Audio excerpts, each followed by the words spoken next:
This story is one of those where the deeper you go, the more you question your life choices and your friendships. Let me tell you how my friend, who does amateur porn with his girlfriend, dragged me into one of the most awkward, misleading, and reputation risking experiences of my life. This is a throwaway account, and after this, you'll understand exactly why. So, my friend and his girlfriend are, let's say, adult content creators, not in some fancy studio with a whole team. No, this is all DIY. They shoot it themselves, set up the cameras in their own home, edit it, and post it on some of the more underground platforms online. Now, now it's not a secret. They're pretty open about it, actually, weirdly open.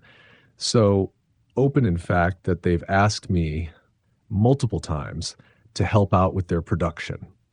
Not by being in it, thank God, but behind the camera.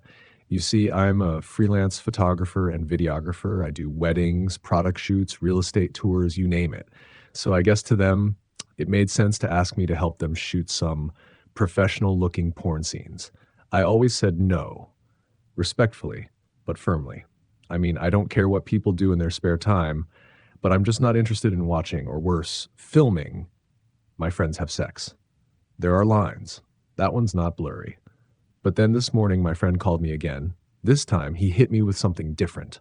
He told me, no sex this time. Promise. Instead, he wanted me to come over and pretend to shoot one of their scenes. But really, it was a setup so he could propose to his girlfriend on camera. Yeah, I know. Somehow, it was both kind of sweet and still very weird. He said he needed to make it look legit, that he was too nervous to pull it off without someone helping behind the camera. He basically begged me. I'll admit, I was hesitant, but I finally caved. Maybe I felt bad for the guy. Maybe I thought this was his way of making a weird thing a little meaningful. I got to their place, walked into the bedroom, the scene of the proposal, and started setting up the camera.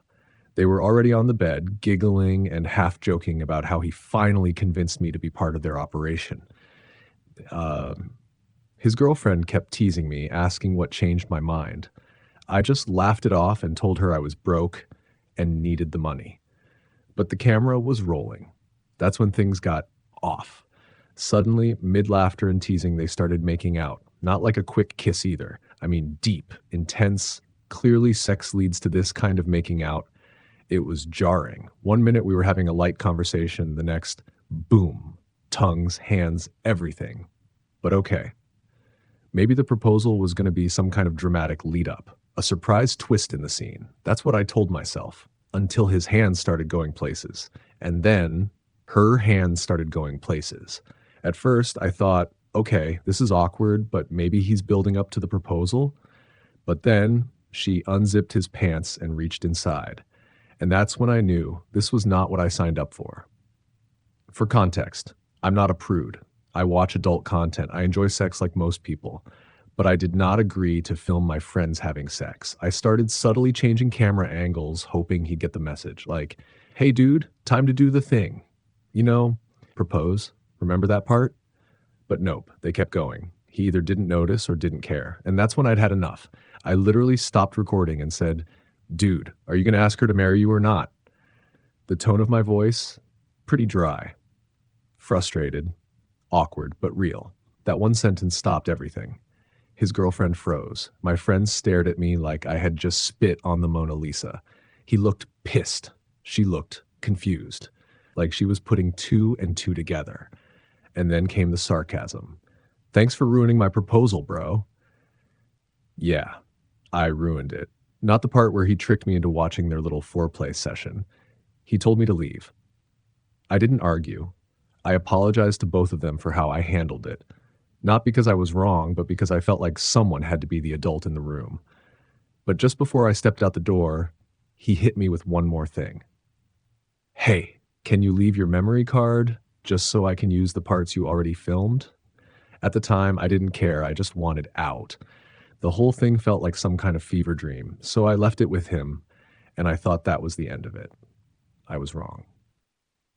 Later that day, I got a message from him with a link. He posted the video. It was edited and live on the porn site they usually upload to. But here's the kicker. There's a special thanks to me in the credits. My name right there.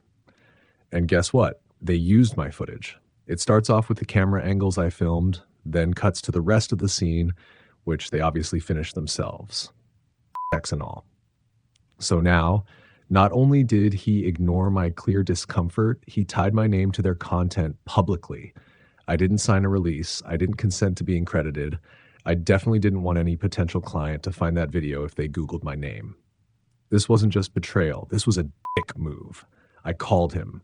No answer. Texted him. Finally, he replied. His excuse? It takes time to remove it. The site crashes when we try to delete large files. I called BS. I asked him straight up if this was revenge for interrupting his oh-so-romantic proposal. No reply. I'm still waiting, and honestly, I don't even know what to do now. The damage to my name is already out there. This guy, who I considered a friend, used me, disrespected my boundaries, and threw me under the bus, all for a few extra views. So if you ever find yourself in a situation where your friend asks you to help shoot something for them, ask a lot of questions and never leave your memory card behind. If you enjoyed this story or found it as insane as I did, be sure to like, comment, and subscribe for more wild Reddit tales.